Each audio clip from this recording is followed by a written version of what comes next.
Mic check 1 2 3. Mic check 1 2 3.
Beautiful. All right. You liked that food today, didn't you? Good boy. If you want. I'll see you later. Good morning, everybody. If you wouldn't mind taking your seats, please. We have a very short time to have the secretary give us uh, his presentation, and while everybody is used to their 2 question per person, because we have such a short time, should we make it 2 questions, it'll be 1 per person. We'll try to make it around a second time. But the House is going into session at noon, and they go on time. So we will be shutting everything off at noon because the House will be in session at noon. Bye. You who are House members will want to be in your seats at noon. Say at noon one more At time. noon. In case you wanted to hear it, it could be 12. Yes. You could try 12 a.m., but I don't think anybody's going to be here at 12 a.m. Maybe. Good morning, Mr. Secretary. How are you? Good morning. I'm doing well. Thank you so much for having me. Thank you. We do have a presentation from you here. I'm assuming this was also emailed to us so that we have this available. Madam Administrator?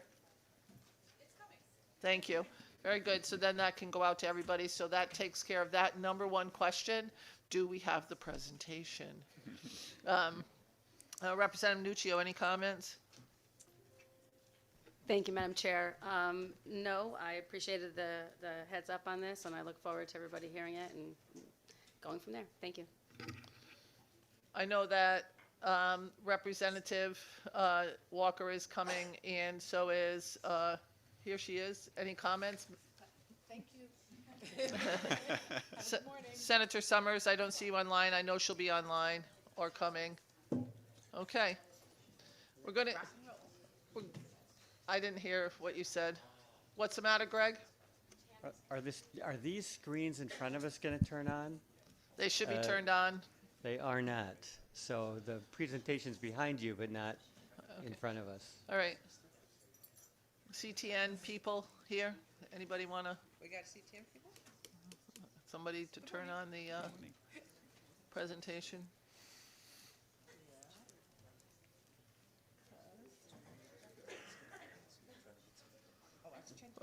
So right now, we're going, in order to get started, we're going to get started. We're going to try to fix the technical components of it. Just, we don't need it that bright in here, but that's okay.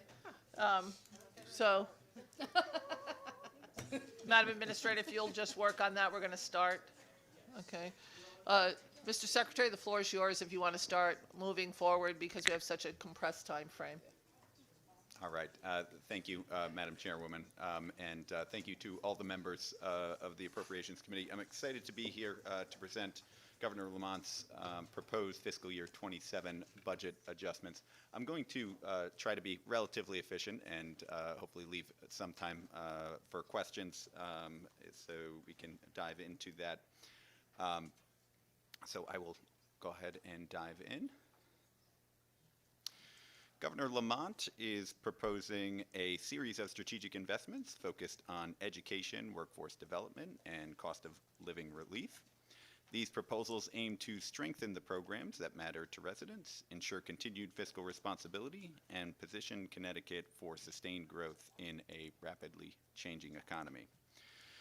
The governor's proposals build on historic investments in healthcare, education, housing, and workforce development.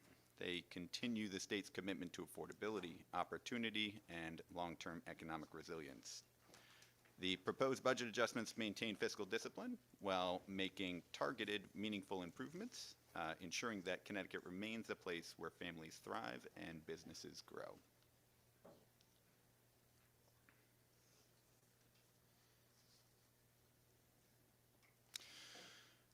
So the fiscal year 27 proposal is not a major rewrite of enacted spending. It's more of a modest refinement on top of a biennial budget that already made major year-over-year investments. The enacted budget, as you see here, for fiscal year 27 for all appropriations was $28.6 billion. We are proposing adjustments that bring that up to $28.7 billion for a change of just $85 million or 0.3%. Again, these are small changes coming after substantial investments that the legislature passed and the governor signed in the biennial. Overall, the updated proposed fiscal year 27 budget grows by 5.7% between fiscal year 26 and fiscal year 27, while remaining $1.1 million under the constitutional spending cap. Now we will turn to the revenue side. On the revenue side, the general fund revenue is reduced by $242 million as a result of a variety of tax and revenue changes, which will be covered in a little bit more detail on future slides. After applying these adjustments and the statutory revenue cap, available general fund revenue is $25.4 billion, leaving the general fund budget in balance by $3.8 million. Overall, the governor is proposing a focused set of revenue policy changes that seek to improve affordability and encourage economic growth while keeping the budget in balance. The proposed revenue policy adjustments in the adjusted fiscal year 27 budget are summarized on this slide and impact both fiscal year 26 revenue, which is projected to increase by $43.1 million, and fiscal year 27 revenue, which is projected to be $242.6 million lower than the enacted budget. I'll just call out on this slide that that $43 million increase in fiscal year 26, those are some policy adjustments that are designed to increase our projected end-of-year surplus for fiscal year 26 in order to enhance our deposit into the early childhood endowment.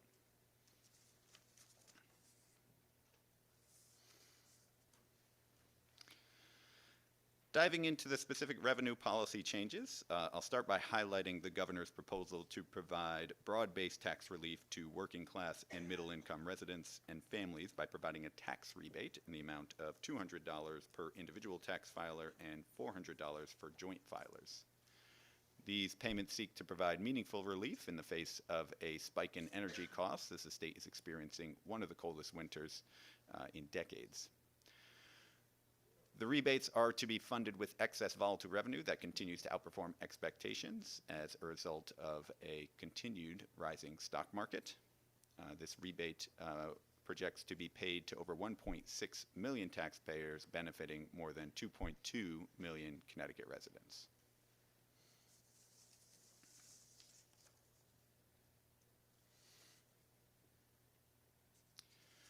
The governor is again proposing to eliminate burdensome professional license fees and renewals. These fees can range anywhere from $65 to $375 per year, depending on the profession. Eliminating these fees will benefit over 160,000 workers and remove an unnecessary burden on working families. I have a list of them here.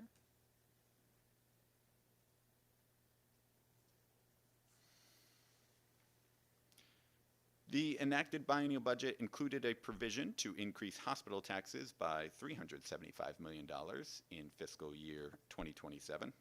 The increase was put in place to retain the flexibility to maximize hospital taxes as a revenue source for the state and the hospital industry in the face of pending federal tax law changes.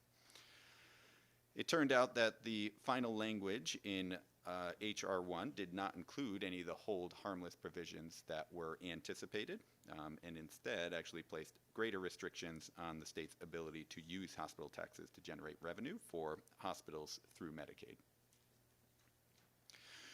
The proposed budget adjustments seek to comply with updated federal law while generating net revenue benefits for both the hospitals and the state.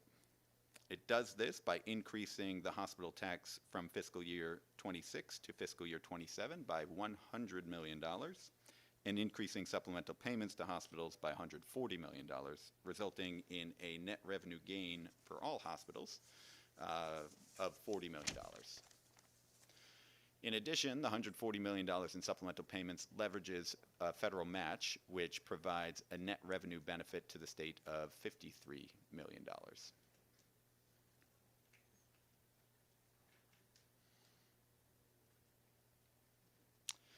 On the expenditure side of the ledger, the general fund budget revisions include $73.2 million in adjustments to reflect increased costs to continue current services, as well as $67.7 million in some policy expansions. Those are partially offset by $33.3 million in policy reductions. For the Special Transportation Fund, there's a reduction of $14.7 million in adjustments, and $2.5 million in certain policy expansions. These mild adjustments build upon the significant investments that are already included, again, in the adopted biennial budget for fiscal year 2027. As we walk through the expenditures across various categories on the coming slides, I will look to highlight both new 2027 spending that was included in the adopted budget, as well as the governor's proposed adjustments. I don't know if you can see the slide deck in front of you yet, but if you can, you'll see some, in our titles, you might see, right, adopted versus adjustments. That'll give you an indication of where those things sit. I will only call out a few items that are on each slide that I'd like to draw your attention to. And with that, we will start with education and early childhood.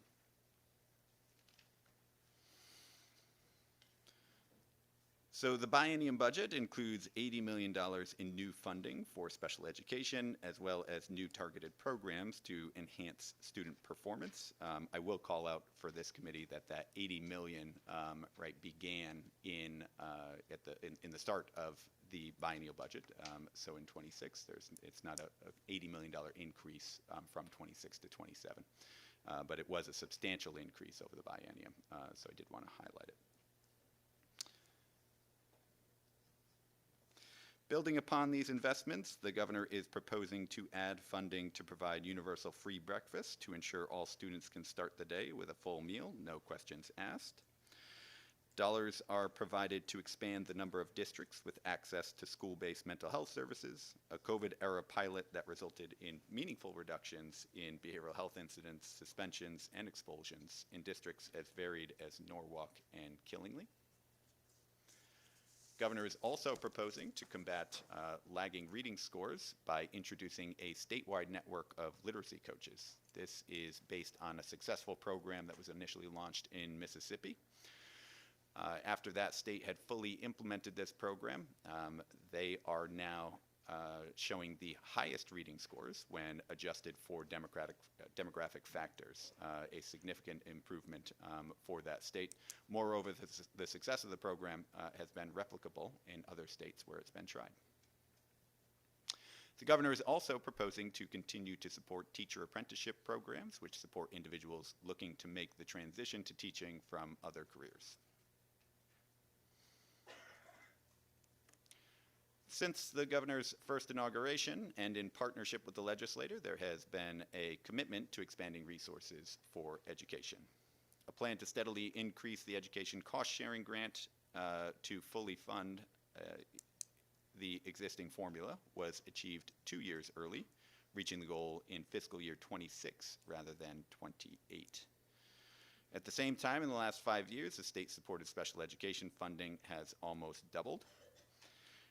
Despite these investments, the cost of education remains a challenge for local school districts, and costs do continue to rise, while at the same time we're facing new challenges in educating students in the modern world of cell phones and ubiquitous internet. To address the issue of school funding and student performance comprehensively, the governor will be establishing a blue ribbon panel on K through 12 education, bringing together stakeholders across the education system to establish a long-term plan for ensuring K through 12 education is adequately funded, while at the same time retaining and improving the quality of one of our greatest resources here in Connecticut, our K through 12 schools.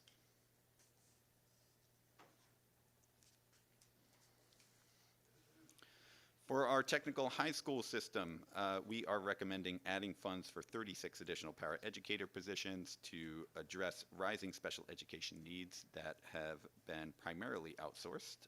These funds will allow those services to be provided directly by the CTECs. We do expect this to reduce costs over time and moving forward. Dollars are also proposed to expand existing adult education classes and for a landscape analysis to establish a plan for broader expansion of adult education and training program opportunities, which will seek to align with newly available workforce Pell Grants. These are new opportunities for student financial aid and assistance for workforce training programs that meet certain requirements. This is the first year that they will become available.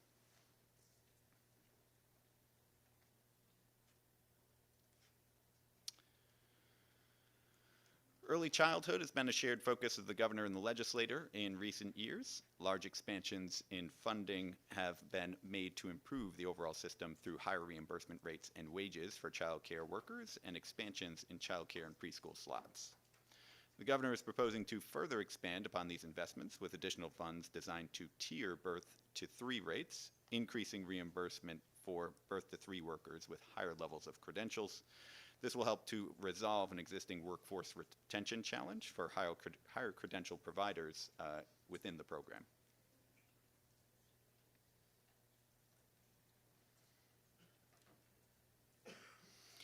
A reminder that early childhood funding is now supported by both general fund expenditures and the Early Childhood Endowment.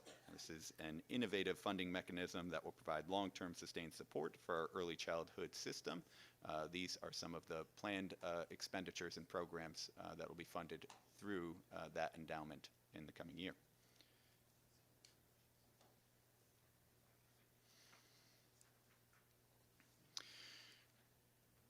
In the aggregate, support for early childhood since the start of Governor Lamont's first term has increased by more than 11% per year. And these budget adjustments look to maintain that upward adjustment.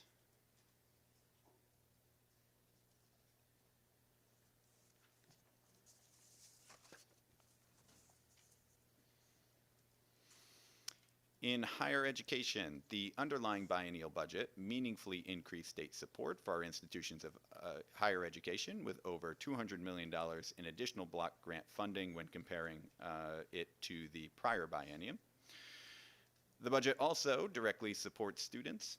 It funds the Roberta Willis Scholarship, a needs-based scholarship available for Connecticut students attending Connecticut higher education institutes, providing up to $4,500 per student per year. The budget also funds the expansion of the Marianne Hanley Award, which provides tuition-free community college. The program will now be expanded to allow graduates to attend our Connecticut state universities and earn a 4-year degree tuition-free. Debt-free college will now be a reality in Connecticut for students who take advantage of this pathway.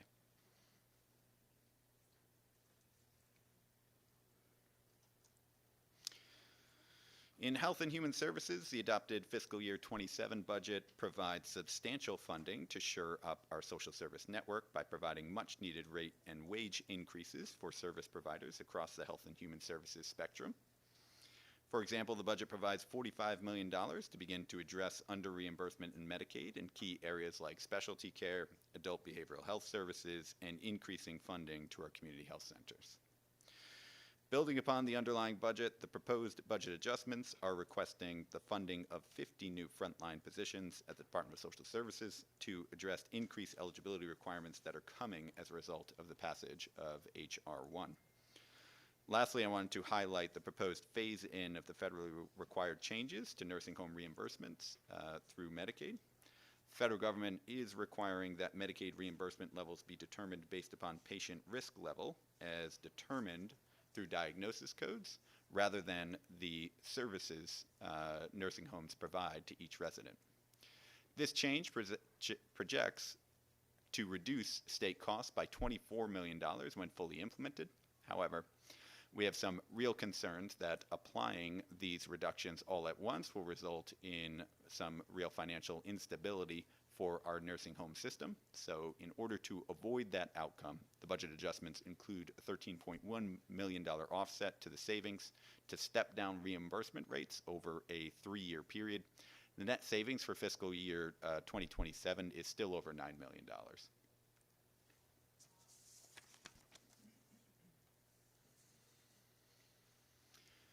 The adopted budget funds wage enhancements for our Department of Development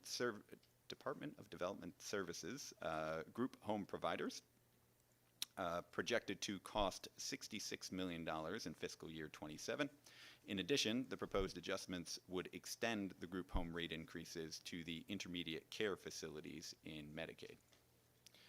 For the Department of Mental Health and Addiction Services, we are looking to fund additional community placements for those deemed ready to transition to the community from Whiting Forensic Hospital to address an existing backlog there.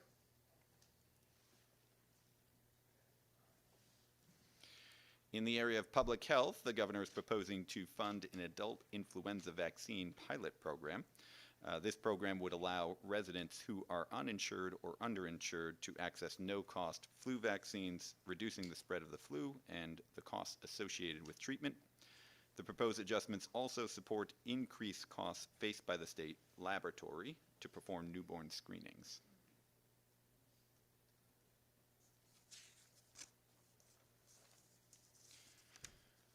Overall, the adopted budget makes major investments in our nonprofit network that provides much of the frontline social services in our state, with an 8.2% increase to all human service providers, in addition to the already highlighted investments in the Department of Developmental Service providers.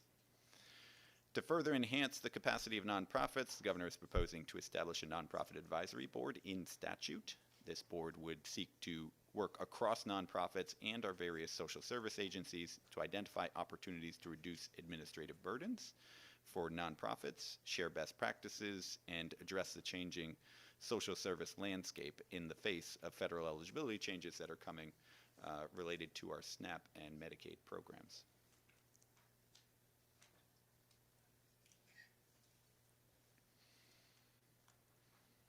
Health insurance costs continue to be a challenge for both the state through rising Medicaid and state employee plan costs, as well as for Connecticut residents struggling to keep up with rising out-of-pocket costs.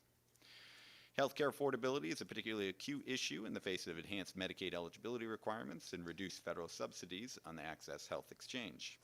The governor has included funds to analyze and develop an affordable health insurance option. The Connecticut option, a publicly designed and privately administered health plan, will seek to offer a lower premium option for those buying through Access Health.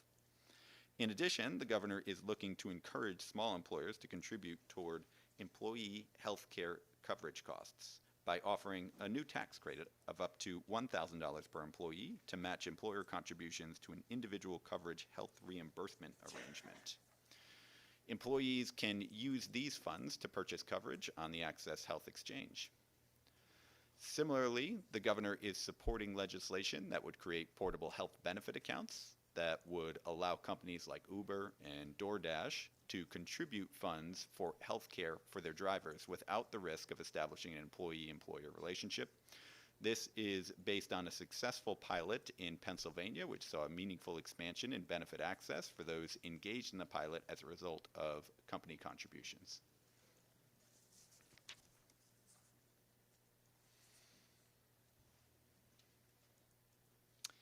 The governor is proposing adjustments to better manage the growth and expenses of certain programs in Medicaid. First, the budget adjustments reflect moving the Community First Choice program to a Medicaid waiver. This program provides needed home care to qualified participants by allowing them to hire their own personal care attendant. The program has grown rapidly since its introduction, and the growth and complexity is creating both administrative challenges and increased costs. This proposal would allow the state to better control the growth moving forward and would expand options for consumers who would prefer not to take on the responsibilities of an employer, allowing them to receive in-home services from a home care agency or a personal care attendant. Combined, these changes will have an immediate short-term cost, but generate savings in the out years while reducing administrative challenges and expanding options for consumers served by the program. In addition, the governor is proposing to retain the current asset and income limits in the Medicaid for Employees with Disabilities program. The current income limit is higher than the median income and aligns with program limits in other states.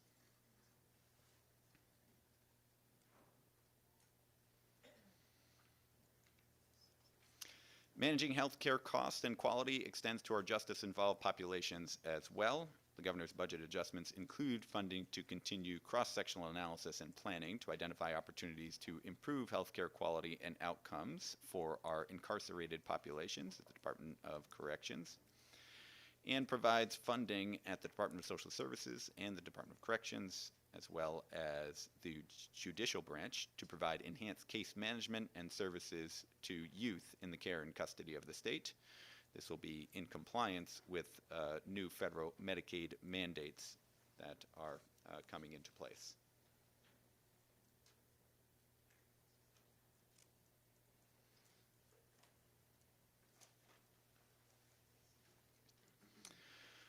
The proposed adjustments make certain changes to legislatively directed funds.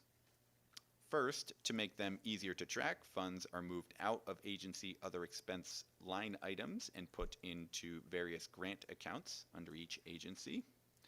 Second, in order to make room for other budgetary needs, the funds are reduced by 20% across the board, with funds targeted to housing, federally qualified health centers, and juvenile justice providers excluded.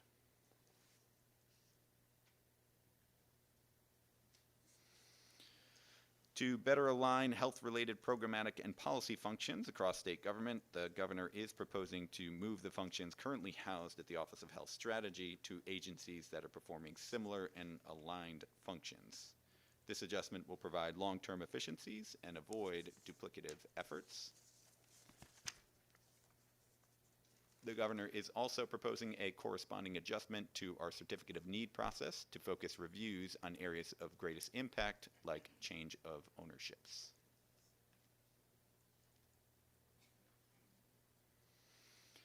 The budget adjustments continue to put a significant focus on funding for housing, with $10 million in additional funds to meet rising rent costs in the Department of Housing's rental assistance programs.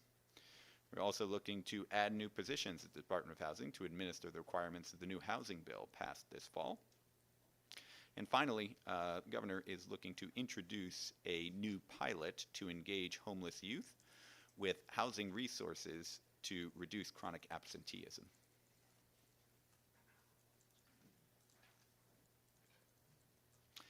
Fiscal year 27 budget adjustments recommend providing additional resources to the Department of Labor to help offset reductions in federal funding that are coming without corresponding relief in claims processing and administration. The budget also provides funds to explore technology and efficiency solutions to better match federal funding and administrative requirements moving forward into the future. In addition, we are proposing to remove the requirement that the Department of Labor provide administrative functions on behalf of the Commission on Human Rights and Opportunities by providing the necessary resources for CHRO to administer its own back office functions as an independent agency. This is a change that is supported by both agencies. In the Department of Transportation, the governor is proposing to reduce bus fares by 50% for students and veterans, and also to provide funding for the Department of Veterans Affairs to offer free bus passes to veterans.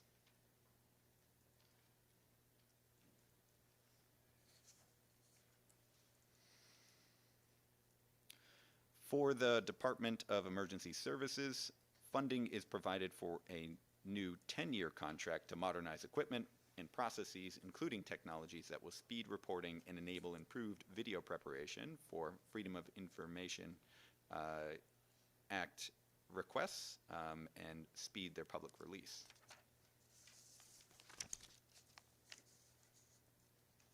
In addition, we are recommending a new deputy commissioner to support the commissioner in the administrative functions across the agency as a whole. Current deputies are focused on specific components of the agency, including state police and the Department of Emergency Protection.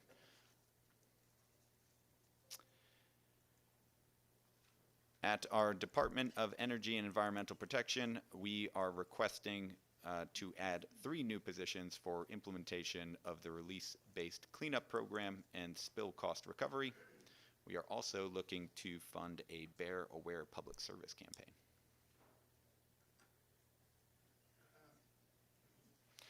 In the area of municipal aid, the budget adjustments make no changes to the existing statutory formulas included in the underlying budget and continue to provide significant resources and support for our local municipalities and boards of education.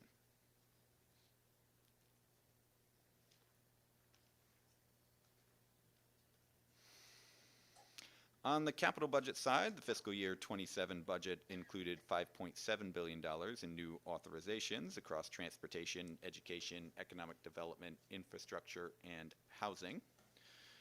The proposed capital adjustments are listed here and include authorizations for new Wyndham Tech High School, increased school construction funds, some funding for priority state government buildings, $10 million in security upgrades at the Department of Corrections, $10 million to substitute lost funds for Grad Plus subsidized loan program for graduate students in Connecticut. That'll be administered by Chesla. And $1.5 million for a weather monitoring system to support public safety decisions.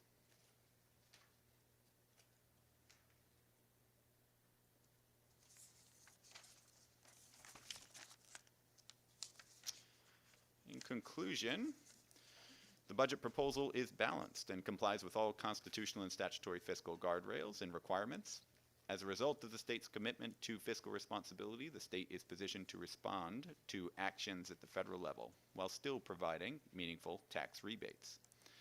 Significant affordability initiatives are proposed, including investments in K-12 education, early childhood, housing, healthcare, and our social service safety net. The governor's budget continues the progress towards making Connecticut a more desirable place to live and work. Thank you very much. Thank you very much, Mr. Secretary. Appreciate that. I also want to tell everybody, so it's not their one question that they're asking. We had asked this earlier. Anything that has 20 municipalities or 60 programs, you're giving us those list of those 60 programs or 20 municipalities at some point in hopefully later on today, so that we can send it out to everybody so that they all know what we're referencing, and that is not one of your questions that you're going to ask, because you're only going to get one right now because they're not going to be here that long. We will circle back around again, but we want to make sure that we get the basic information out to everybody. Representative Walker, you have a question? I know, and it's one question. It doesn't have an addendum and 5 other questions behind, so I'll be very careful. Yes, I just want to ask about the hospital tax. I don't understand going from 375 to 275. How do we cover that deficiency, the deficit between the two numbers in the hospital tax? Where are the funds coming from? So when we, that is included in our revenue proposal. So if you see Representative our revenue proposal reduces total revenue by about $242 million. The lion's share of that reduction comes as a result of that reduction in the hospital tax. That's offset by some new revenue that we got through consensus revenue. So in the net ends up being that 242. But it is all accounted for within our overall revenue adjustments. Thank you, and I won't ask again, but if I was, I would say, well, what is this consensus revenue, that amount? But I'm not gonna ask that. Hopefully, you. somebody else will. Because it's not your job. We will follow up with full details. Okay, thank on you. it. Representative Nuccio. Thank you, Madam Chair. I'll try to be. I'll try to not imply a second. Due to the first question nature, my first question would be, I noticed in this budget you're talking a lot about the funding of education. And you mentioned excess costs and the seed grant and the few things like the $80 million that we've invested. My question is, are we fully funding those, or are we continuing to underfund them in this current budget? Fully funding to the formula requirements. We are continuing to fully fund ECS to the formula requirement, as was laid out in the underlying budget. So we're not making any adjustments to the decisions that were made relative to what was passed in the biennial, which did include, right, that significant jump up in special ed funding in 26 with a little bump up in 27. For the ECS formula grant, right, those funds were moved forward essentially 2 years. So there was a significant jump up in 26, but the statutory grant itself is flat funded for 27. I would note relative to it, because I think it's important, in some information that is being released by the Department of Education today, we are seeing a meaningful reduction of about 2.1% in overall students across the state. So the per student amount will go up, while the overall funding has not adjusted. So this is not a secondary question, it's just clarifying. The ECS, I get that piece, but my question is really in regard to the excess cost and the seed grant mainly. Those, I think, in the budget were not fully funded. They were lower funded. So I just wanted to, like, where are we continuing with the lower funding on that? Yeah, Representative, there was no change in what was in the underlying budget. We did not add additional funds to those line items. Okay. Just a comment, I would say, with the information coming out from SDE and the reduction in headcount and the increase in per kid cost, you should really review MBR. Thank you. Representative Ackert. Thank you, Madam Chair, and Mr. Secretary, thank you for your briefing. I have too many questions, but I know I got this one. So one of the things that being new to this committee was this whole thing called other expenses, and all the other expenses was usually larger than the breakdown of the others that we asked, meaningful questions on. But you had mentioned you're changing that to various grant definitions. Can you explain that a little bit better so that I know what I'm going to be seeing when it comes out on the budget, please? Yeah, no, I'm happy to. So this is relative to legislatively directed funds. So those items that the legislator determines, right? We want to specifically fund this entity, this nonprofit, in this amount for this specific program. Those are oftentimes placed into agency other expenses line items. We want to move them out of there for two reasons. One, it makes it more difficult for that agency to manage its other expense line items, which is normally supposed to be used, for things like utilities, contracting costs, like the typical other expenses.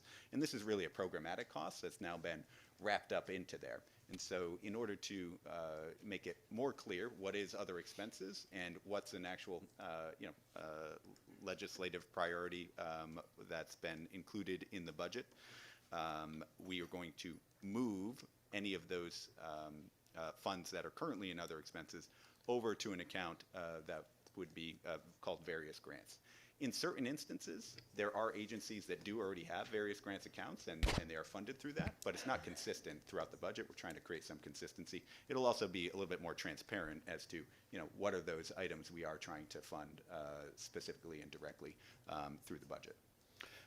Thank you. And just to follow up, so the utilities, the rent, the this, the that will still be just considered other expenses, right. but then items that aren't part of that, utilities, sort of say, are going to be split out. So thank you. I look forward to seeing that. Thank you, Madam Chair. Senator Lesser. Yes, thank you, Madam Chair, and thank you, Mr. Secretary, for your presentation. And there's a lot in here on health and human services that I'm really interested in. Some that I really like, some I'm a little scared of. And just had one question to start out with, which is about the budget that we passed in last spring. Contemplated bringing in Connecticut Children's Medical Center into the hospital tax. I don't see that reflected in the budget before us, and I was just, I know there have been some federal changes, but I didn't know if you could speak to why that is. I'm happy to do that. So they are, as you know, not included in the underlying hospital tax today. They were not part of the hospital tax agreement. And the budget right now, as it is constructed, does not contemplate them participating in the tax. And so, as you see that increased $100 million and the additional supplemental payments, neither of those sides of the ledger would impact Connecticut Children's. I will say that there are ongoing conversations with the hospitals and looking to try to determine as we move forward what is the best funding mechanism to ensure the stability of our hospitals, including Connecticut Children's. I think as we look at Connecticut Children's and the hospital tax as a whole, we do need to take into account that overall there are limitations in how much we can tax under new federal law, and therefore by adding another hospital in, that's going to reduce the pie somewhat. And so we need to take that into account as a consideration.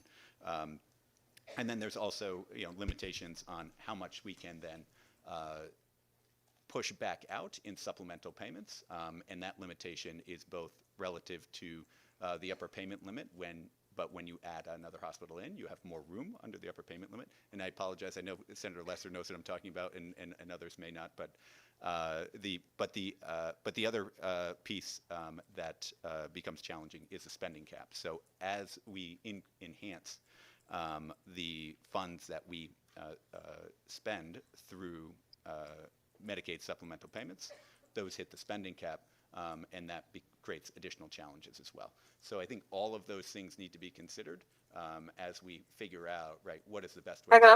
Yeah, can I get a large hot coffee with oat milk?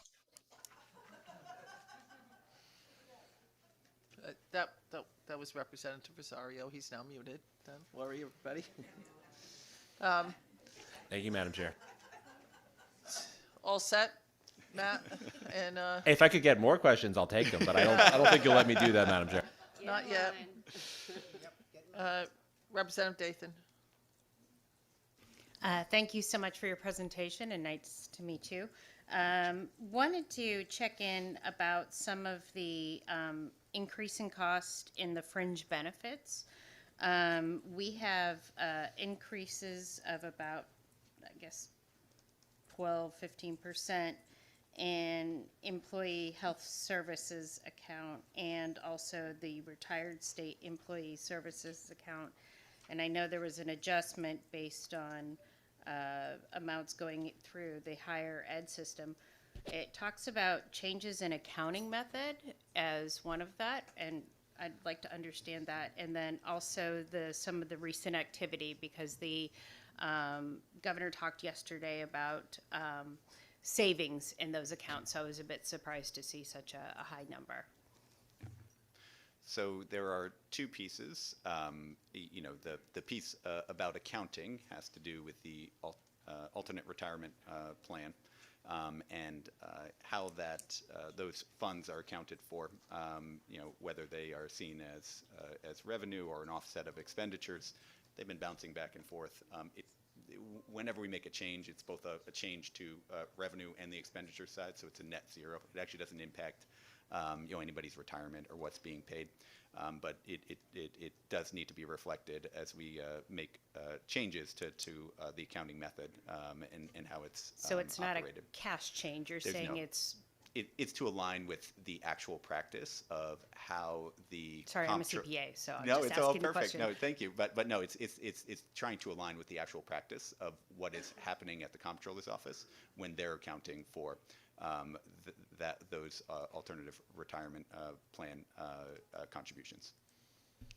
Thank you. So you're saying it's a net zero balance across, because I'm It's seeing it going in different areas? Yeah, for that, that's a net zero balance. In Rep. Nathan, I did want to just highlight, you did ask the secondary question of, the costs for the state employee health plan.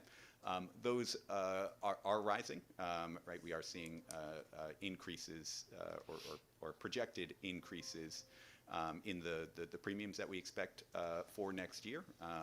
And in addition to that, what was funded in fiscal year 26 for that line item was lower than what we actually experienced.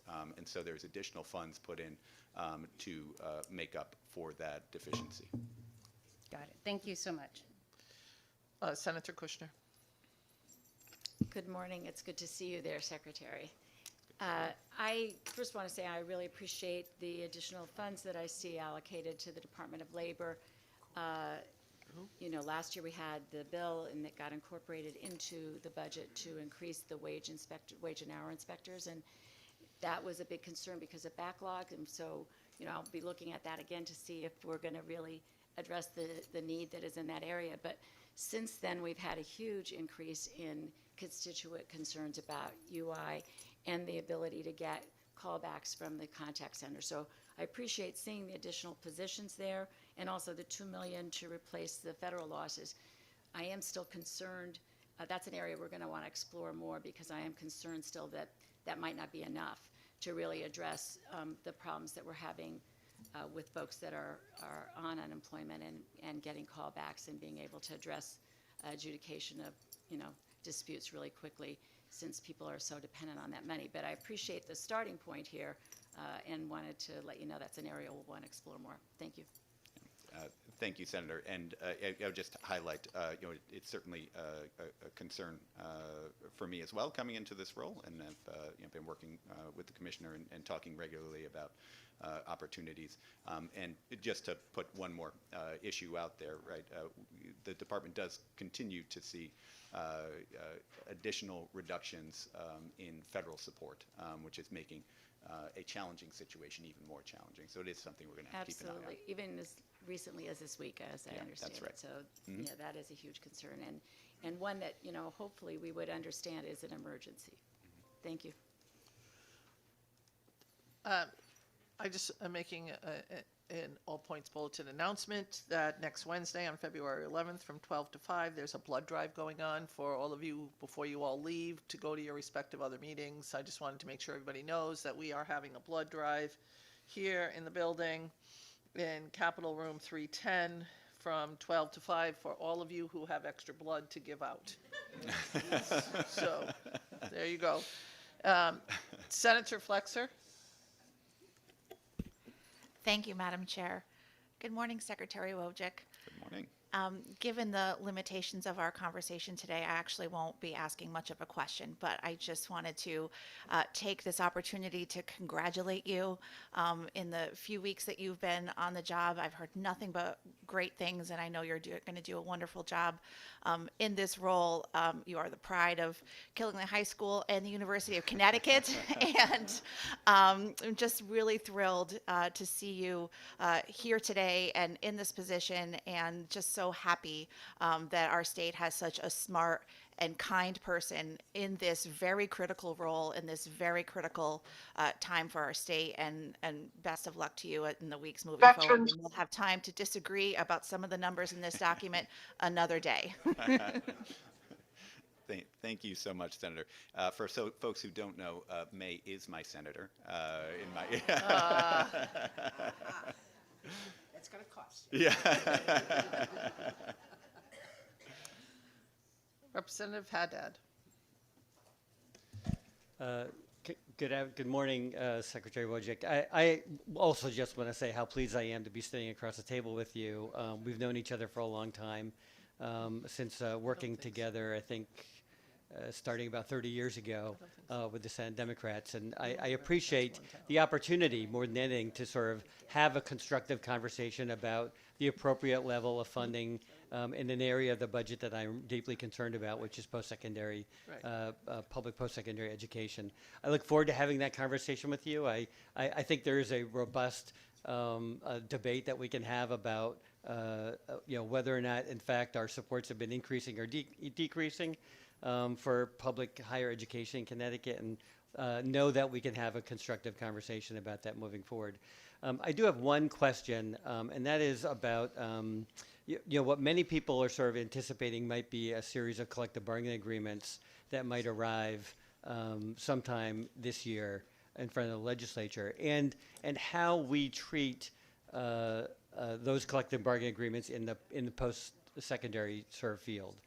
Typically, the Office of Policy Management and the executive branch have taken the position that they should be responsible only for funding a portion of the increase that's allocated to for the increase for costs to institutions, and there is a state law that implies that maybe that's that the whole amount should be covered by state government. I hope, if you don't have an answer today, that we can have a conversation about clarifying really what we mean by that state law, and the hopes that we can come to an agreement about what impact collective bargaining agreements have on students at our institutions, and whether or not collective bargaining agreements necessitate tuition increases moving forward. Thank you, Mr. Secretary. Thank you, Representative. And I look forward to that conversation. I would just note, right, I think historically the interpretation has been the block grant funded portion, and not the entirety, but would be happy to engage in the discussion. Could we take down the presentation so we don't have it up there right now, please? If someone could do that. And then Representative Johnson. Thank you so much, Madam Chair, and thank you for your presentation. I have a question about the changes to the Office of Health Strategy, particularly how they impact the Certificate of Need program, and whether or not some considerations will be given to private equity investments in hospital and other providers. That's a great question, Representative. And so I think as we look to move the component parts of the Office of Health Strategy, we are looking to move the Certificate of Need program back to DPH where it once was. We are very focused on making sure that that portion of the entity has the appropriate resources that it needs to be able to evaluate the things that we really care about. And the things that we really care about, I think, are exactly what you just stated, right? Are looking at those change of ownership issues and challenges in the face of what we've all just experienced with Prospect Health and other things. We want to make sure that we have the appropriate resources to be able to take a look at those things in depth moving forward. And so it is a combined proposal, as I sort of stated, right, where we are looking to, okay, let's move that portion under DPH.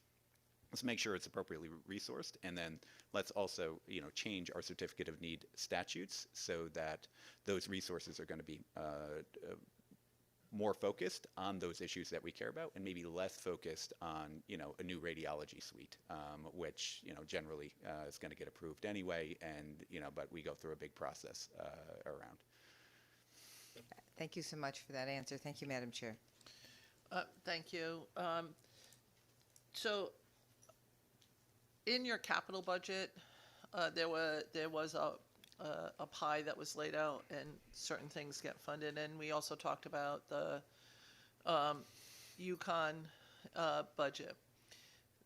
3 of the satellite campuses that are affiliated with UConn were given significant dollars on housing.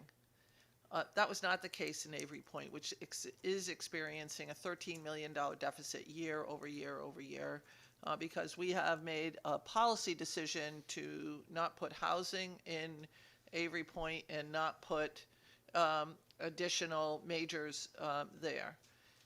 It is the one area of the state where we have a large defense industry that will be seeing 7,000 jobs per year growth in the next 3 years. Not 7,000 over 3 years, but 7,000 each year. I find it a little bit distressing that UConn had made the decision in October and didn't bother to tell the state legislators for the area until just last week. That they have decided that we're just going to have a $13 million deficit. You guys can eat it, and don't worry, we won't close you down. I don't buy it. I think it's a bunch of crap, and I will not sit silent. I will be putting in a bill to put housing there. Everybody talks about housing, but it's only convenient to put money in housing in certain areas of the state. That's not fair.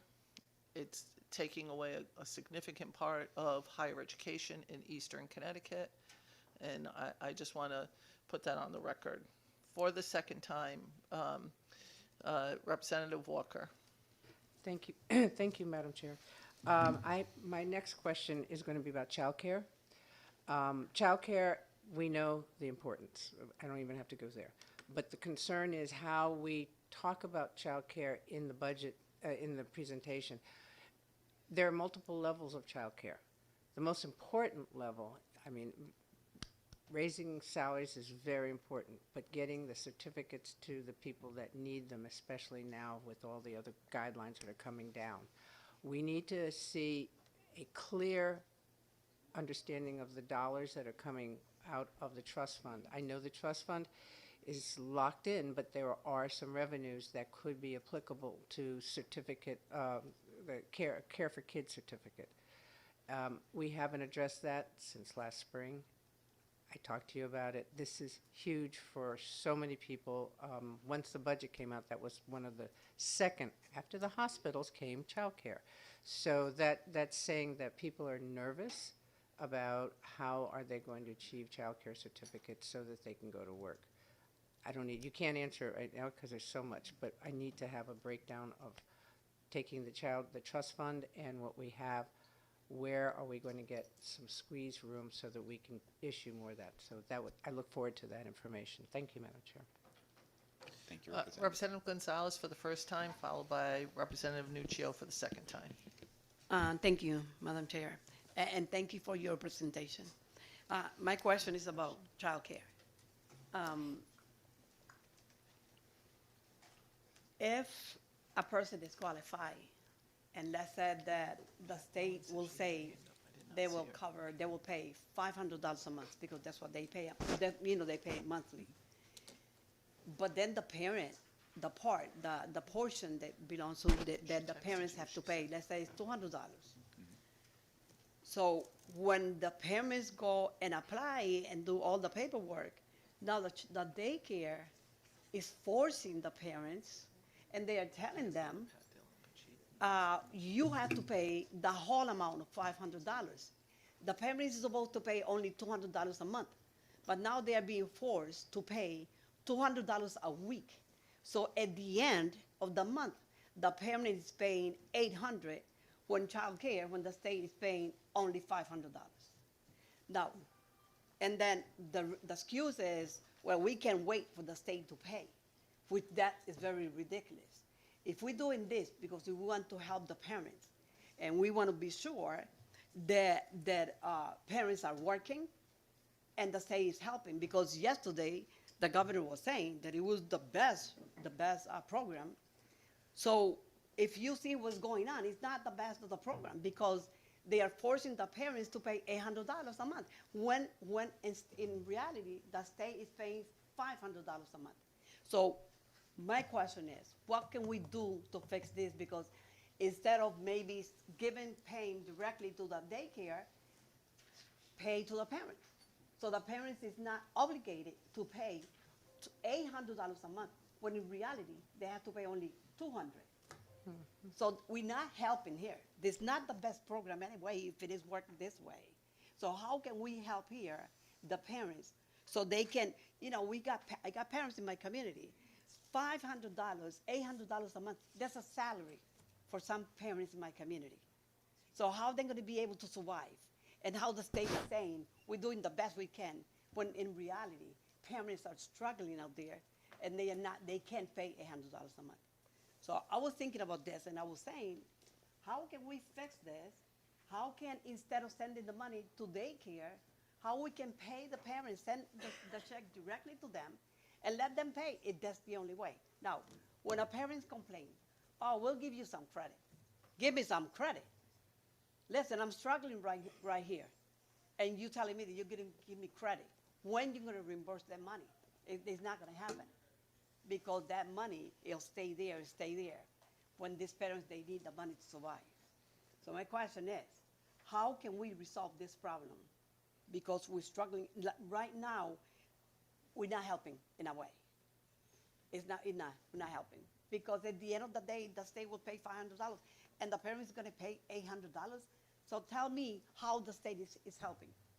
The state is not helping the parents. The state is helping the daycare. That's what they are doing. So how can we resolve this? Because this is a big problem. Representative, I think I would just say that I think it's what you just described there is certainly not the intention of how these programs are designed to work. It may be helpful if you were able to send over some examples that we could share with the underlying agencies that administer these programs directly, and we might be able to look into it a little bit further. But I think it's important, when we're providing a subsidy, we expect that to go to the individual and not be thwarted in any other way. So, I think if you can send that over, maybe we could. I got letters that I can send you, and on top of that, this is not enough. That they are forcing the parents to pay $800, or maybe sometimes more. When the daycare, when they go on vacation 2 weeks a year, now the parents, they gotta pay the daycare $800, and then also they gotta pay $800 because they have to find out who's gonna babysit for them. Yeah. So how, my question is, how the state is helping? I think we're going to put it into the subcommittee, Representative Gonzalez. I think that's going to be something we'll struggle with. And then any ideas that we have, any programs that you have specific, those emails that you have, you can send them to our administrator, and she can send them over to Josh, and all of us can make sure that the subcommittee relative to early childhood, I think this is something that we're going to. Yeah, I think we're going to. Okay. Thank you. Thanks. Just so everybody knows, when someone who has not asked a question yet for the first time, I'll go to them, and then back to the list of people on the second time. So Representative Dillon is up next, followed by, in theory, Representative Nuccio for the second time. Representative Gilchrist will be after that. Okay. Thank you very much, Madam Chair. Good morning and welcome. We have not known each other a long time. So I have a very specific question that you will not be able to answer in full in the narrow amount. But I'm keenly interested in the pilot for youth homelessness that the governor mentioned in his remarks. As you may or may not know, there has been a dramatic collapse of services for young people, certainly in the greater New Haven area. That was unannounced, like all of a sudden an agency goes under, people aren't paid, don't know where the assets are. Some of them, many of them have residential components. We need to be honest about whether we are doing enough oversight or whether there's a systemic problem with the population, which may be true. I'm saying this but several agencies all at once merging under many, many vulnerable young people. Did you propose that, and I wouldn't overthink this pilot for youth homeless in reaction to something that was seen by the governor, or is it in addition to something that you thought was going to continue? So I think relative to the program itself, Representative, right, I think this is an outstanding issue we'd like to start to get a handle on and improve, and therefore the pilot is out there. I couldn't comment as to, you know, whether it was a direct reaction to something occurring in New Haven. But we can get you the full details of, you know, what we're thinking with that pilot, and you know, what the structure will be as that becomes available. Thank you. The youth served don't all live in New Haven. No, I get that, but right. I think But you're it's highlighting regional, the bigger but challenge. thank yeah. you. I don't want to take up time a lot of Thank you. people have. So, but that's great. Thank you. Representative Gilchrist. Thank you, Madam Chair. So good to see you. Congratulations on the new position. Thank you. I apologize because I did step out, so if this is a repeat, you can just tell me that and I'll go back and watch. The legislatively directed funding, just wondering, can we get a list of all those that fall under the 15.7? And can you also talk through again the process of how that's shifting and where it's going? It was the process was asked earlier. Okay. So I'll go back. Okay, on that piece, but on the first piece, yeah, we can get you a list of all of the items, and you know, which ones are actually moving, because some were already in you know, accounts, various grant accounts. Others were in OE accounts, and those are going to move to various grant accounts. They'll still be under the same agency that they're directed underneath. They'll just be broken out. So there's a little bit more transparency, and it removes them from that OE line item, make it easier for agencies. But we will be able to get you a list. Okay, Yep. wonderful. Thank you. And second question. No question. Oh, we're only doing one? Only one, because we have such a short time with him because the House is going into session. Understood. Thank you. And we will come back to you. Thank you. Representative Nuccio? Thank you, For Madam the Chair. second time, and anybody else for the Did you first wanna time go can too? let me know. Go ahead. Thank you. So my question is around the Medicaid numbers, same thing with the employee health and retiree. In the prior budget, it was a conscious and notable decision to not fund what we knew that we were going to have for expenses. The whole logic behind that was it's an entitlement and we have to pay it, so we don't have to budget it. Is that taking place in this budget also? And specifically around Medicaid, I know there is concern about whether or not the Medicaid number is actually in the deficiency bill, and if it is, then included in your current budget projection for the $100 million overage that we know is there right now. So, well, let me start with the budget itself and the 27 budget. So the 27 budget did not fund Medicaid as tightly as the 26 budget did. It was more reflective of, you know, what we're seeing in utilization numbers and broader projections in Medicaid.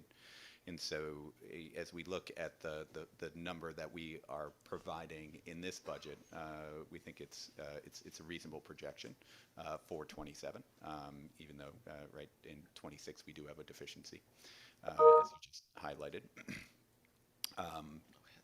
In terms of you know, the deficiency bill itself, you know, I think it is an item. Right now, we don't need to pass a deficiency bill. We expect as we go through the session, we will be able to identify you know, new deficiencies that will come forward from various agencies, and we'll work with the legislator on you know, putting forward a deficiency bill at the end of session that makes up for all of our holes and gaps. But you know, in the immediate term, we are still waiting on that process to take place. Okay, so to clarify then, if I'm hearing this correctly, you're basically saying the 2026 was underfunded. 2027, you think is funded adequately in relation to what we had in there for 2026? Or is it you think you have in there enough now to cover the full cost? And if you do, what is your presumed growth rate? I don't, I'm going to send the growth rate back here if anybody knows. Yeah, so yeah. I don't know that we have the specific growth rate, but yes, we do see the 27 budget as funded adequately for what we are projecting. Okay, thank you very much. Representative Nolan for the first time, followed by Representative Ackert. Good morning. How are you, sir? For the second Thank you for being before us today. Thank you. Community first choice, the way is getting changed to a waiver. Could you be a little more specific in regards to what this is going to do for like access to services, and is it going to limit? Is it going to changing from that to entitlement? Is it going to limit the pool? So two things. I think by moving to a waiver, we would be able to expand the types of services available. So you could have a personal care attendant, right, and continue to be a consumer employer as is available today. That would continue to exist, but you could also engage a home care agency if you didn't want to take on, right, for your consumer, you don't want to take on those responsibilities of being a consumer employer. You'd have an additional option. So we think that's positive from the consumer perspective. On the second question, if we do move it to a waiver, we would be able to make policy decisions on growth, just to be frank. And so we could say, next year we can afford a 5% growth rate in this program, and we would be able to manage to that growth rate. Right now, as an entitlement, it is growing very rapidly at a pace that is challenging, not only from a budgetary perspective, but maybe more importantly, from an administrative perspective. I'm sure you've all heard from personal care attendants, that there's been challenges in paying them appropriately, and then difficulties in budget management and other things. So we think if we can make policy decisions associated with it together, the legislator and the executive, we'd be able to better manage this administratively moving forward, and have less challenges. But nobody would be losing services who currently have services today. All set? You can come back for the second time if you would like, sir. Thank you. All right. Could you repeat what you just said? Oh, the last thing I said was that nobody who currently has services would be losing services. Representative Ackert. Thank you, Madam Chair. And for my second question, first of all, I want to also agree with the addition of our wage inspectors. And also would love to see license inspectors increase in DCP. That's an issue that I would also like to see done in collaboration with that. But my question is regarding the health insurance tax credit for small businesses you had mentioned. That if a small company, small insurance provides or pays for, covers health insurance. I have a small business. My employees earn 100% health care from mine. They don't pay a dime for their health care. But you had mentioned that Blink, it has to be used is it for Access Health only, or is it for any health policy that they would get the tax credit if they provide it for their employees? It is specific to these individual health reimbursement accounts, and any company that contributes to one of those ICRA accounts would be able to earn the tax credit. We're really trying to boost up this new avenue that small businesses have. It just went into place last year, And it is a good opportunity to sort of maximize the benefits of an employer contribution, as then employees can go on, right, select their own plan on the exchange, and depending on their income and how much the employer is contributing, in certain cases, they may even qualify for some of the federal or state subsidies. All right, I'll dig into that a little bit more because I will have more questions on that, but I won't tie up the committee now on it. But thank you for that. I'll look into that. Thank you, Madam Chair. Thank you. Representative Dathan? For the second time. Thank you very much, Madam Chair, for the second time. Thank you, Vorchek, for your presentation again. So hearing a lot about what's going on in the media regarding attacks on our elections and the Steve Bannon saying we're going to have ICE at every election polling station. I've seen it's not a material cut, but $1 million nearly out of the Secretary of State's other expenses. What are we going to do, and how are we going to ensure safe and fair elections in our state if we're cutting back on what we've budgeted before? Because it's actually less than what we've estimated for this year for a municipal election. So we had 3.1 in 26, and 27 we have 2.6. So it's a reduction. Would love to hear what's the plan for that. Yeah, no, thank you, Representative. And I am meeting with our Secretary of State in just a couple of days to have exactly those types of conversations. I think it's something we're all going to have to take a look at as we go throughout the session.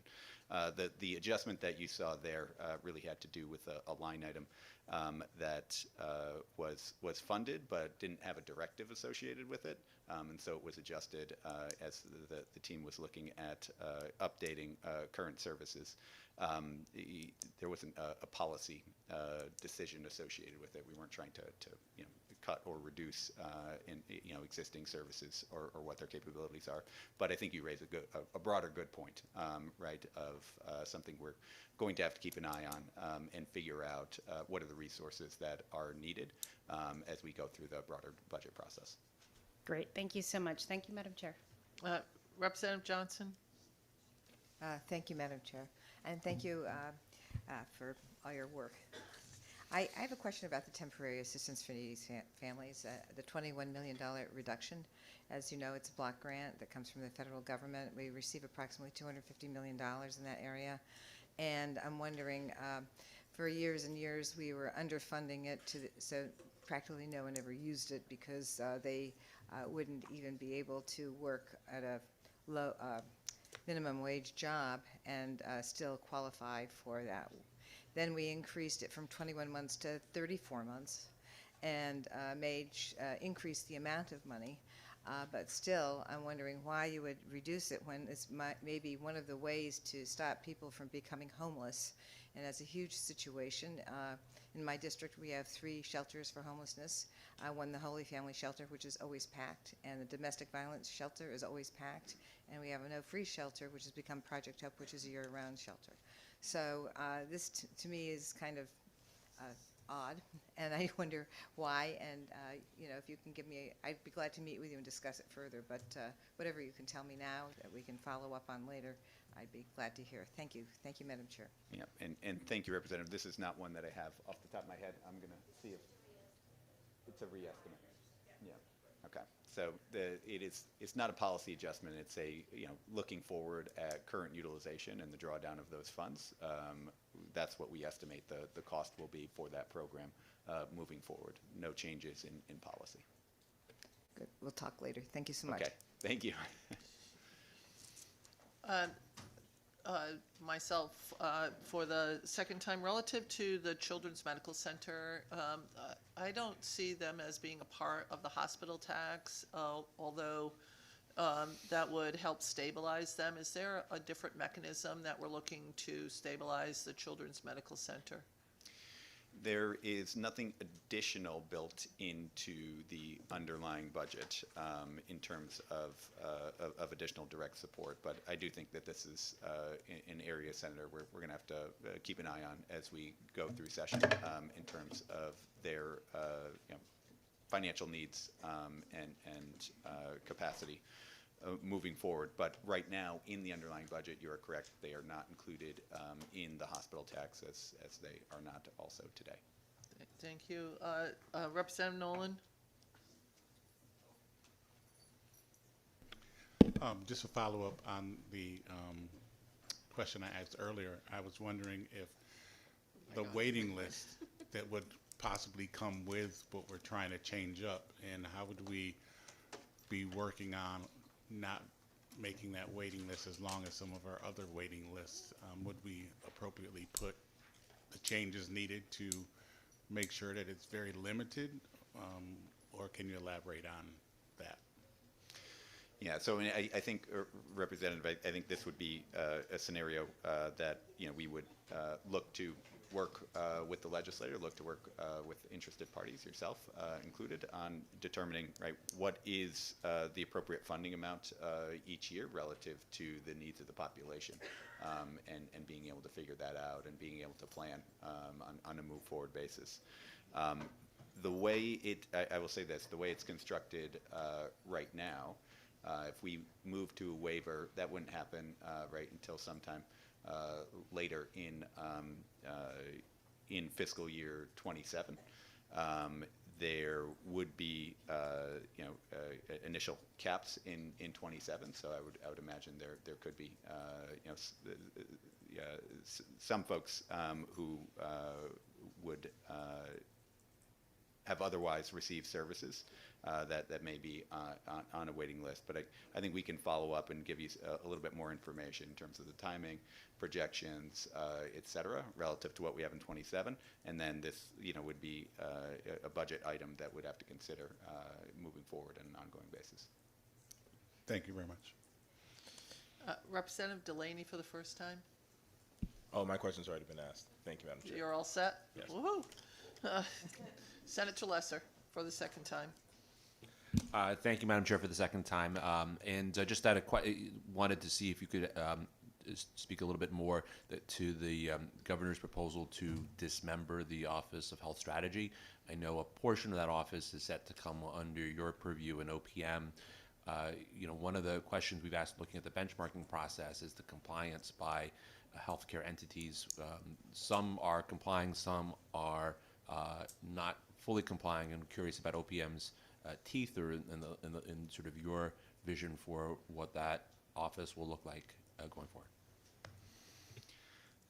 So the benchmark would be anticipated to come underneath OPM as part of our healthcare policy duties. And I think we'd take a close look at what the law requires in terms of submissions of data, and would want to make sure that we are getting as much information as possible, so we have a full understanding of the healthcare environment as a whole, and we would certainly be active in that scenario.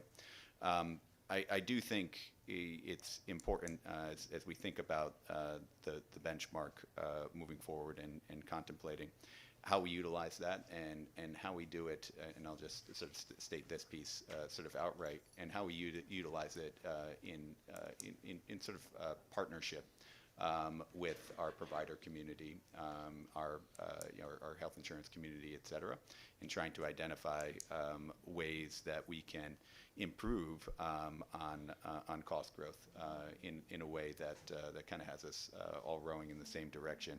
I think it's been adversarial in certain cases, and unfortunately, I don't think we've moved the ball very much on reducing healthcare cost growth, even though we've had that in place. Whereas I think other states have had a little bit more success. So I think we need to kind of rethink how we're approaching that a little bit. All set, Senator? If the Secretary wants to answer more about other parts of the OHS future? No, I mean, I think it was an open-ended question about what the, so obviously there's a big part of, there's also proposals related to CON and other functions of OHS. So with the agency being dismantled, I'm curious where, what the governor's, strategy or thoughts are with regard to all of those functions. But obviously the benchmark was the part that I'd singled out in my question.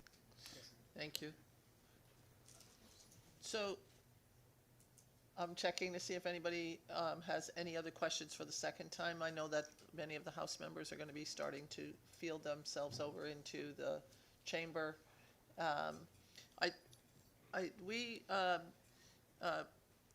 Relative to the Department of Correction, someplace that I hold near and dear to my heart, having worked there for a lot of years. We took money out of the budget last year, not because of a policy, but more because of the spending cap on reentries. And we have never really provided the funding for medical staff and mental health staff. And we have, as a nation, changed our policy on mental health psychiatric institutions and are using our prisons as psychiatric institutions.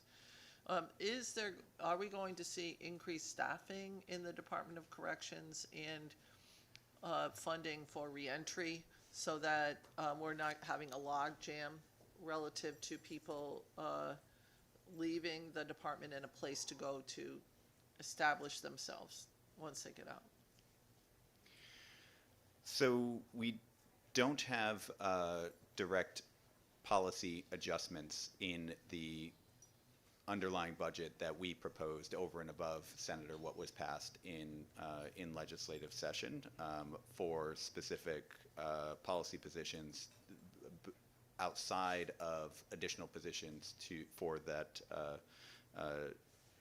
juvenile population who now is going to receive more healthcare services and will actually be eligible for Medicaid reimbursement. So we do have staffing included in that. But relative to the constraints that we're under in terms of building this budget, we do not have additional funds going to the Department of Correction outside of some funds that are looking to make up for existing deficiencies that they have today as a result of staffing and overtime, et cetera. Representative Nolan? I'm curious because in the proposed synopsis for like revenue changes and general fund volatility cap and tax rebates, the suggested amount. Are you asking a revenue question in an appropriations meeting? Just wondering. I don't care. Go ahead, ask the question. I'm just wondering why we're asking a revenue question when you sit on appropriations, but well, I'm just curious. Is this a revenue question that you're asking, sir? Yeah. You want to know about the rebates? Well, no, I want to know. Do you want it to be higher or lower? Can I ask a question? I was just wondering what kind of matrix the governor's office uses to come up with these numbers. And I only ask because, some of us might think it's lower than what we think it should be, and some might think that it's too much. But I'm just trying to figure out, when you guys do your matrix, your data matrix, how do you come up with this amount to make sure that it will cover the things we needed to cover appropriately? So in terms of the tax rebate specifically, Representative? Yeah. Yeah. So in terms of that tax rebate, we were looking at the number of tax filers, single filers, joint filers, et cetera, that submitted taxes in fiscal year 23, and then making some adjustment in terms of what we anticipate for 24. So it really is just a math problem of saying we had this many filers, we have this much money, and how much could each individual get, and what do we think is a reasonable cap to put in place so that both working class folks, middle income folks have access to it, and at a certain point, it does cut off, and those who are particularly well off, would not have access to it. Okay. And sorry, I had it on my mind, and my name was next, so I just asked the question. It's okay. Representative Gajewski for the first time. Thank you, Madam Chair. Congratulations, Mr. Secretary. It's good to see you. I had a question regarding the $32 million in additional funds to requote and replace the state's current leased data center in Groton. If I'm not mistaken, that's the data center located on the Pfizer property. Correct. And the lease is expiring, is my understanding. And are we looking at potentially renewing that lease or moving that into a different area of the state? And if so, I would urge to keep it in southeastern Connecticut because this is where it's been located for, I believe, at least 10 years. I have a spot for it in Norwich that has a data center that's leaving, and so seeing as Groton doesn't like data centers, we're okay with taking it into Norwich. I'm not necessarily opposed to data centers, Senator Austin. So, but you know, so a little bit of. Let me answer the first part. So yeah, that lease ends in 29. It's my understanding that Pfizer is not interested in renewing that lease and actually would like us out of there as soon as possible. And so those dollars are to try to identify another site, and then B, provide funds to make that move and transfer. But no site has been identified to date. But to the extent that we have good opportunities, and the senator let us know of one a little bit earlier, we'd be very interested to take a look and be able to share that with the BITS team, who will be managing this process. Thank you, Mr. Secretary. There are other programs that have been funded or been talked about being funded, such as Teach Connecticut is one of those ones. Are you open to those conversations in our subcommittee? Because we and I would remind everybody that love the budget that you put in front of us, or not, as the case may be. That's the governor's plan, and the legislature has an opportunity to address some of the issues that they think might be lacking. We think that Teach Connecticut has an opportunity to be addressing certain issues, and we may or may not bring those up in subcommittee. So hopefully you have people that come to our subcommittee meetings that are there. One of the other ones, that another hospital that has not been really talked about a lot here, is the Hospital for Special Care. The Hospital for Special Care is 80-85% Medicaid clients that go there, and they most recently have stopped accepting new people because of their reimbursement. Is that something that we can potentially look at, because we need these chronic care facilities, in particular the Hospital for Special Care, because it handles so many Medicaid patients more than anybody else. So is that something that you're thinking about looking at, or open to being looked at? So two things, Senator.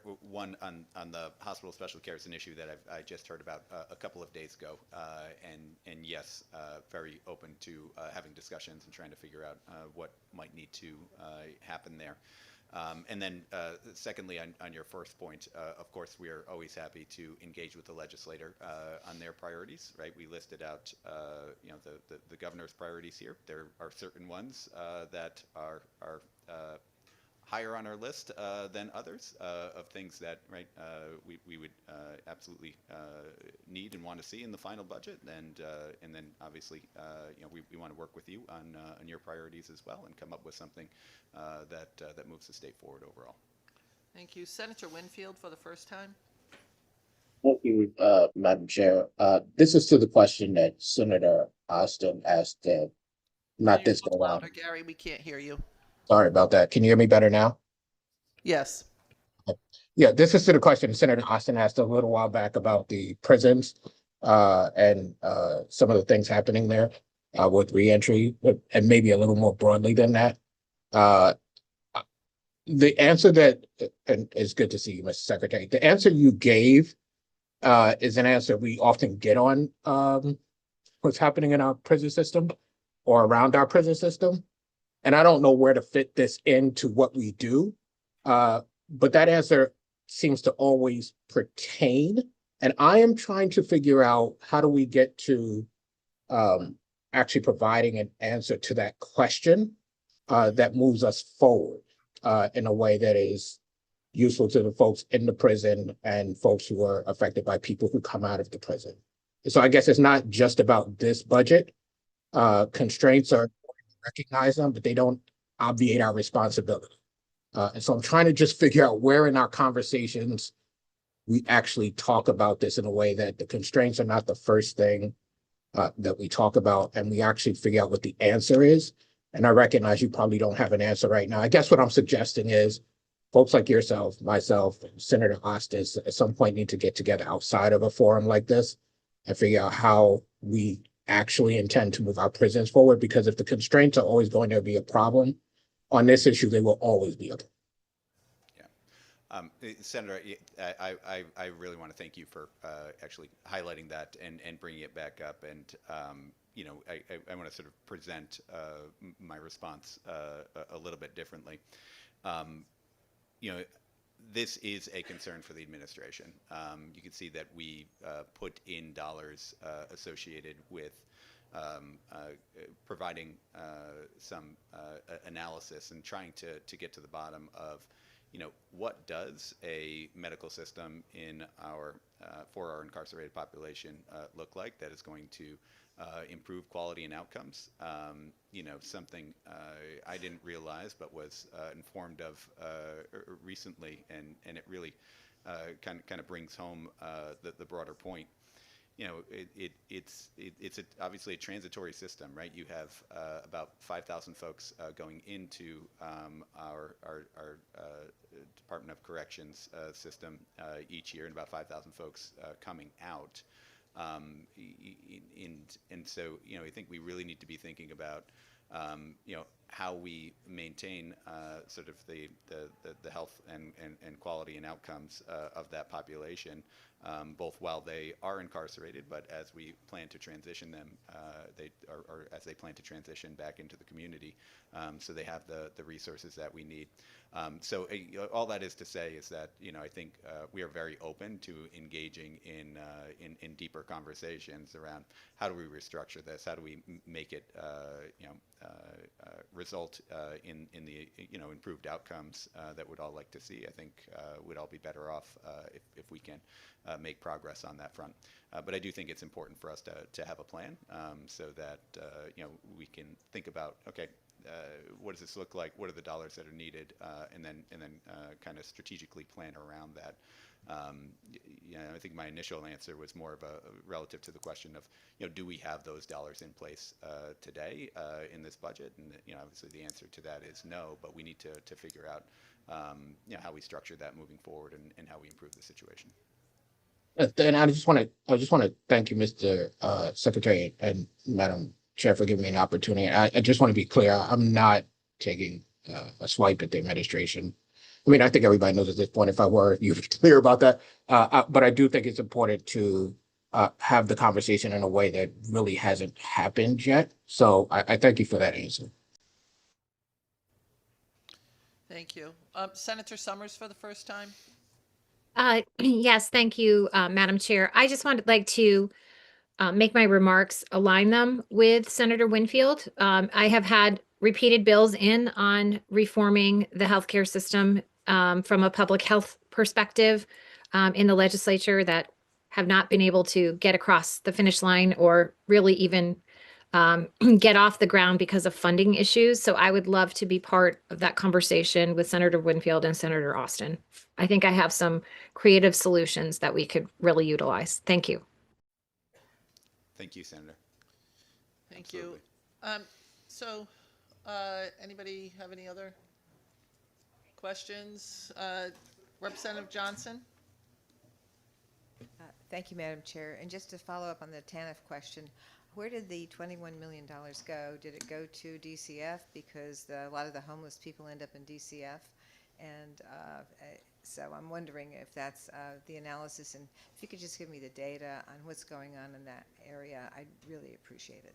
Yeah, I think that's right, Representative. I think what we'll try to do is give you sort of the underlying data and how we're interpreting that and coming up with that estimate. Yeah, follow up with that. A couple of other things, sort of broadly. So I've been talking a lot about a reinstituting a Connecticut SNAP program, and my vision on this Connecticut SNAP program is to deal with the 36 to 40,000 people that, because of HR1, will be moved off of Medicaid or SNAP or the continuum of care housing and a number of other ways relative to this work requirement.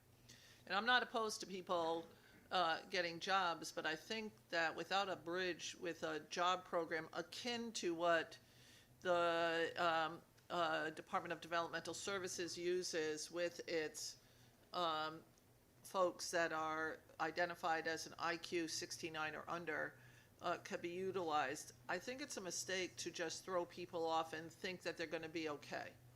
And I think that this happens. There are a couple of groups that really pique my concern, and they're people with autism that are in different programs, and they may have higher IQs than 69. They don't fit in under an IQ level of 69 and below. They're not often given a job, and they need to have what I would term or call a job coach. You can call it whatever you want, but it's somebody that will help them get into a job program if they can, and may further identify them through other mechanisms that would show that they cannot get a job. And often it's the employer who is saying, if this person had a job coach for a few months, we may be able to accept them working for us. But if not, we need to understand that there are some people, as much as we would, and this goes back to my comment earlier on using our prisons as psychiatric institutions. We also have people with chronic mental illness, and we essentially pushed them out of a supportive environment and never really developed that supportive environment for people with chronic mental illness also. So I am going to put it in. I'm open to discussion. I want to make sure that we understand that on July 1, we're going to see a lot of people not have services. I don't want to, if on July 2nd, I want to be able to say we tried. I don't want to say that we did nothing because we thought we couldn't do anything. So that's something that I think is important for us to recognize and move forward a bit. I'm very interested in us doing more in education.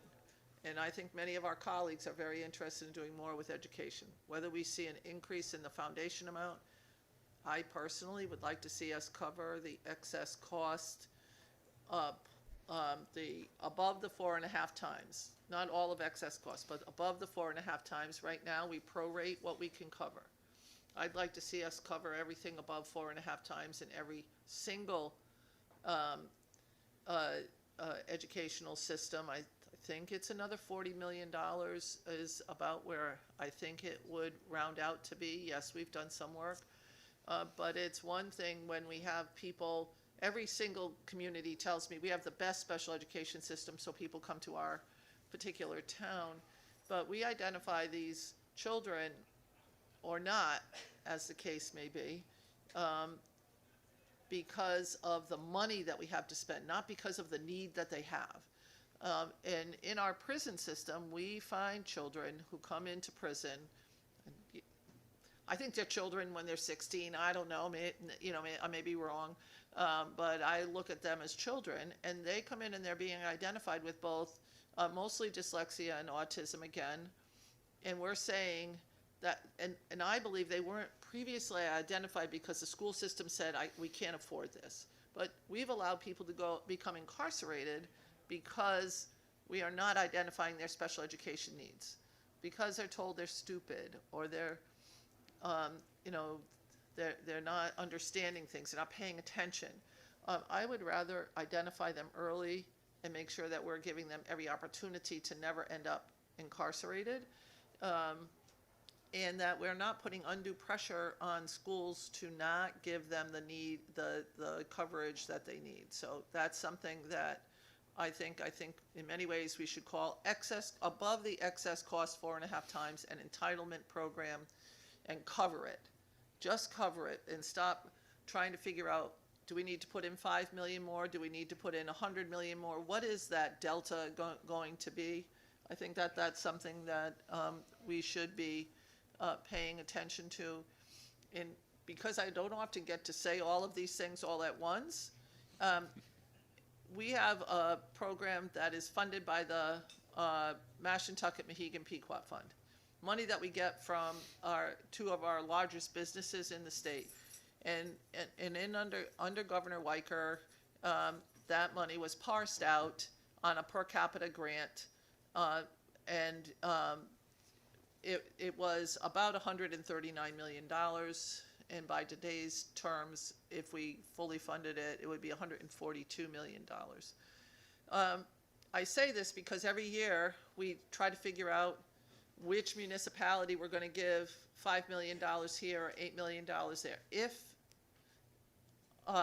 we fully funded or took that money, because the state has decided to keep the money. So back in Governor Rowland, Governor Rell, and Governor Malloy, all were in really bad economic times, kept more of the slot money from the two tribal nations that run gaming industries.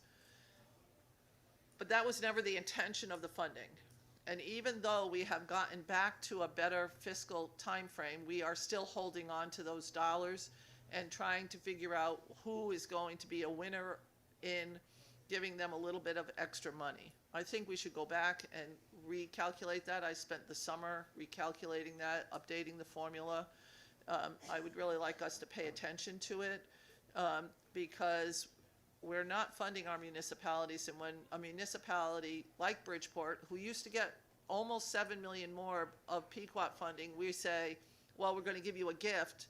We took that away from you before. So to me, it's not a gift. It's reinstituting what was a policy that the tribal nations agreed to under Governor Weicker, and what the compact was, not the compact with the two tribal nations, but the compact with the rest of us was that we would get money in by allowing a gaming industry to come into the state of Connecticut.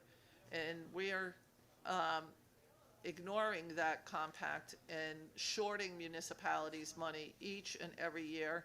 And I'll put that bill in again this year. It actually passed the legislature and was vetoed by the governor a couple of years ago, mostly because I put in a snarky statement that said he couldn't ever go back on it. But, you know, I'm willing to take that statement out. But I do think that we need to, I do think that we need to really recognize what we had here. Those are some of the things that I have been contemplating, and many of my colleagues have been contemplating over the last little bit of time. So I just wanted to sort of throw them out there. So I think actually the only reason it passed was because no one paid attention to it when I put it in, and when they realized that it was passing, they said, "Oh my God, what did she get through?" But I am going to put it in again, so I want to be quite upfront about it. That I think that it's something that we should be paying attention to. So I don't think anybody else has anything else, either online or here. And appreciate you coming. And anybody else? Senator Lesser? You sure? You might as well. We got a few minutes, so you might as well. We got 15 minutes before they go into session over there. I will tell you, I'm going to vote for your bill, Senator. Bring $7 million to Bridgeport.